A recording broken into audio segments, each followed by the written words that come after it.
welcome to the deep dive. If you feel like you're just constantly drowning in this never-ending river of responsibilities, work stuff, family things, trying to get to the gym, you probably recognize that core truth of modern life. You're basically never going to be truly caught up. Yeah, that feeling of being totally swamped, that's just reality for most of us. But our sources today really argue you can get back some control over your time, your sanity. And it involves adopting a specific mindset, a strategy that, frankly, starts with a pretty weird, maybe slightly unpleasant instruction: eat that frog. Eat that frog. Okay, so our mission in this deep dive is pretty straightforward. We've basically boiled down the key ideas from this classic productivity guide. We're focusing on, 21 practical ways, Right. proven methods to stop procrastinating and actually start achieving things. Think of it as a shortcut, really. Mastering personal effectiveness, getting better results, and faster without having to wade through, tons of theory. Exactly. And the frog, that's the core idea here. It's your biggest, most important task. Usually it's the one you're most likely to put off, precisely because it's so important. But here's the flip side. Tackling it gives you the biggest positive impact on your life, on your results. It's pivotal. Right, so it's the task with the highest consequence, positive or negative. And there are rules for handling these frogs. They sound kind of brutal. Rule number 1, if you've got 2 frogs looking at you, eat the ugliest one first, which translates to go straight for the biggest, hardest, most impactful thing on your list right away. And rule number 2, it's all about momentum, speed. The idea is if you have to eat a live frog anyway, don't just sit there staring at it, great. Get it over with. So the whole strategy relies on hitting that major task first thing in the morning. Don't overthink it. Just act. It forces you into action mode immediately. Okay, let's unpack this a bit. Before you can even figure out which frog is the ugliest, you need to set the table, as the source puts it. And this comes down to clarity. Our source material really hammers this home. Clarity is the most important concept in personal productivity. Napoleon Hill talked about definiteness of purpose. Makes sense. Procrastination often just comes from being vague, right? Confused about what you're even supposed to be doing. Absolutely. And it's kind of shocking when you look at the numbers. Apparently only about, 3% of adults have clear written goals? Think about that. Just 3%. Imagine the advantage that gives them. You really have to think on paper. Turn that sort of mental fog into something concrete, a plan. But hang on, if I generally know what I want to achieve, is writing it down really that crucial? Isn't it just extra work? It feels like it maybe, but it's fundamental. It's the difference between like a passing thought and a real commitment, an unwritten goal. It's basically a fantasy. Your brain hasn't really signed up for it yet. The 7-step formula we found insists on writing it down. And then, crucially, setting a deadline, maybe even sub-deadlines. That deadline just instantly creates urgency. It turns this vague wish into an actual trackable project. Okay, so written goal, deadline. Got it. What are the next steps? The formula has 7, right? The next 3 seem to be about execution, building the path forward, so listing everything you need to do for the goal, organizing that list into a plan, thinking about sequence, priority, and then, this is probably a tough part, taking action immediately. Execution really is everything. It is. And that connects directly to the last step. Resolve to do something every single day, no matter how small it seems. Just one action that moves you towards that main goal. It builds this positive addiction, a habit of completion, and that creates powerful momentum. And all this planning, it really pays off, doesn't it? There's this thing called the 10-90 rule. The first 10% of time you spend planning something apparently saves up to 90% of the time when you actually do it. They even estimate that just, say, 10 or 12 minutes planning your day can save you up to 2 hours of wasted time later. That's like a 25% productivity boost right there. Yeah, it's a huge return on investment, energy-wise. What we're really seeing is that procrastination often hides behind just being busy, doing stuff, but not the right stuff. So the practical tip here is always prep your daily list the night before. Set your intentions, because then your subconscious mind can kind of chew on the frog overnight. Makes it easier to start the next morning. Right. So you plan the night before, you wake up, you have your list. But inevitably, that list is still too long. Always. Which brings us to that famous 80-20 rule, the Pareto principle. We know this one. 20% of what you do gives you 80% of your results. So those few vital activities, those are your A tasks. Those are your frogs. But here's the trap. And it's a psychological one. It feels good to clear off all those little tasks, right? The trivial many. Answering emails, making quick calls.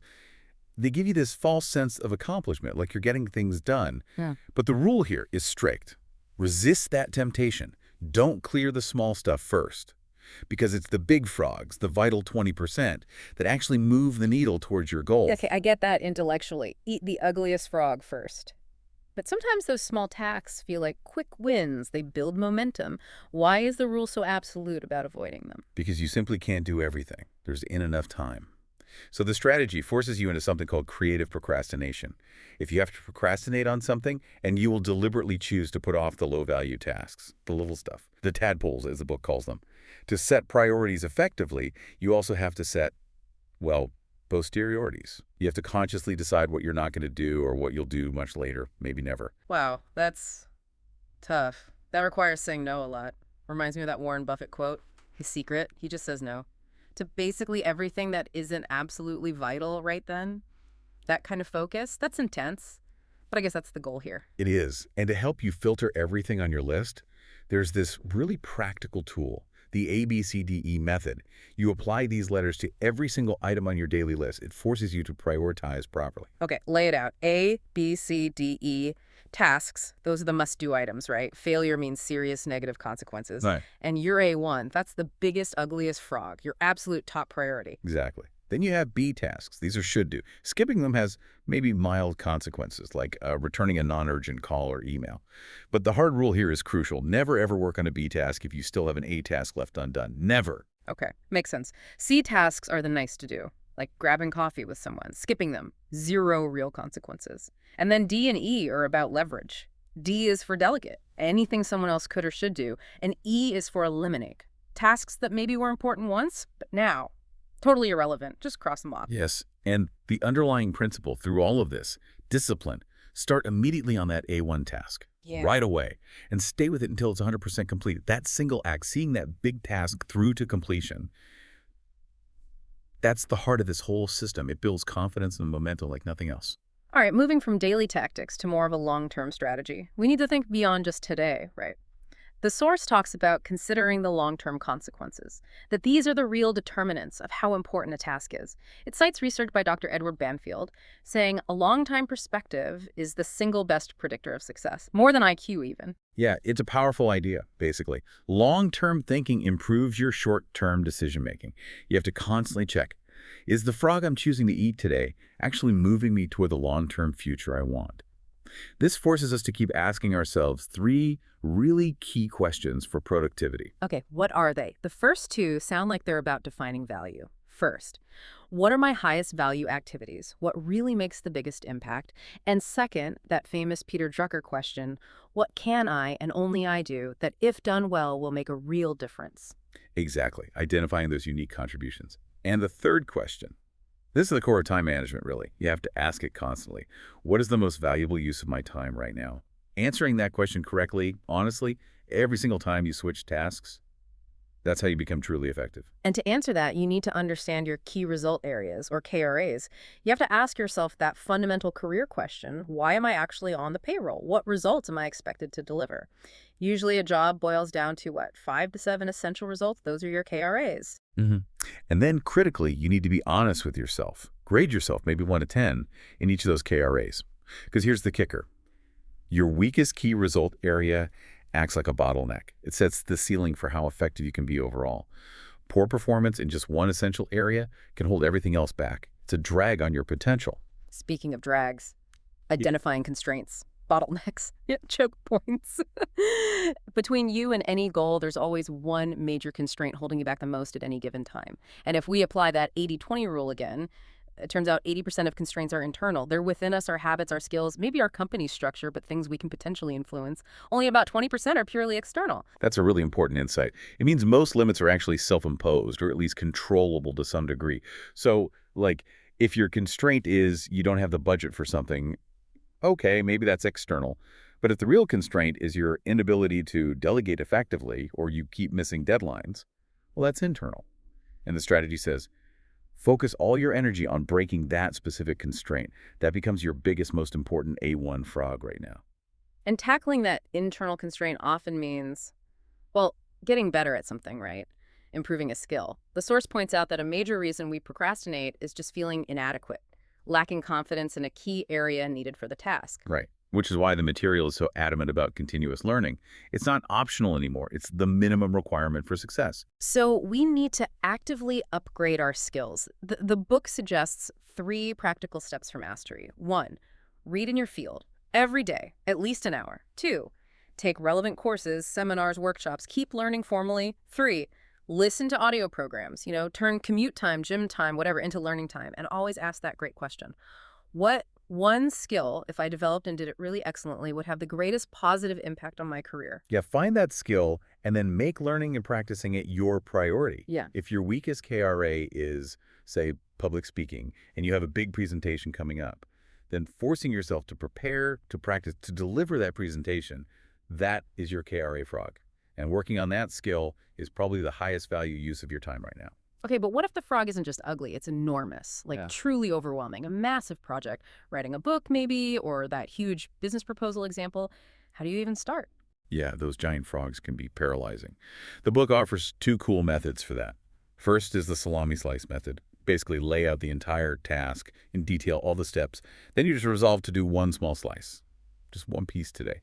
Like eating a big salami roll, one thin slice at a time. It makes it manageable. Start slice by slice. Okay, what's the other? The Swiss cheese method, this one's more psychological. Maybe you look at that massive task, say a complex report you're dreading. Instead of feeling overwhelmed, you just decide to punch a hole in it. Resolve to work on it for a very specific, short amount of time, maybe just 5 minutes or 10 minutes. Just start.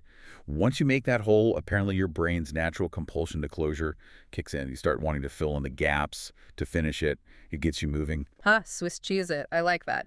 Both methods seem designed to just get you started, overcome that initial inertia. And these techniques, they lead into what sounds like the ultimate execution rule. Single handle every task. You mentioned a pretty shocking statistic earlier, starting and stopping tasks. Picking them up, putting them down again and again, it can increase the time needed to finish by up to 500%. Did I hear that right? 500%. That's the number cited, yeah. It's a staggering penalty for multitasking or fragmented attention, which is why concentration is so key to high performance. Single-minded focus on one thing at a time. Your goal should be 100% completion of that important task before you even think about moving on to the next thing. That act of finishing the A1 task, that builds real sustainable momentum, and it reduces that feeling of mental chaos. Okay, let's try to pull this all together then. It's been quite a journey. We started with the need to move from feeling swamped and vague to achieving clarity, writing down specific goals. Then we figured out priority, identifying that A1 frog using tools like the 80-20 rule and ABCDE. Then it was about building the capability developing skill by focusing on our KRAs and removing those internal constraints. And finally, it all comes down to execution, maintaining ruthless focus by single-handling tasks until they're done. That's a great summary. And if we zoom out one last time, connect it to the bigger picture. The fundamental reason for doing all this, for facing that frog every single morning, comes down to what the source calls the law of forced efficiency, which states, there is never enough time to do everything, but there is always enough time to do the most important thing. Right. And here's where it gets really interesting, I think, and quite personal for everyone listening. The ultimate challenge isn't just applying this stuff to work more efficiently. It's about applying it ruthlessly so you can actually free up time and mental energy for your personal life. The sources really emphasize this. Something like 85% of our overall happiness in life comes from our relationships, happy relationships with people we care about. Exactly. So the true purpose of eating that frog, Yeah. it's not just about climbing the career ladder or getting more done professionally, although that's part of it. It's about creating margin, maximizing the quantity and quality of a time you get to spend with the people who matter most to you. Do the hard, important thing first. Earn the rest of your day. Every day. That balance, that's what ultimately leads to, a long, happy, and fulfilling life. It's about reclaiming your time for what truly counts.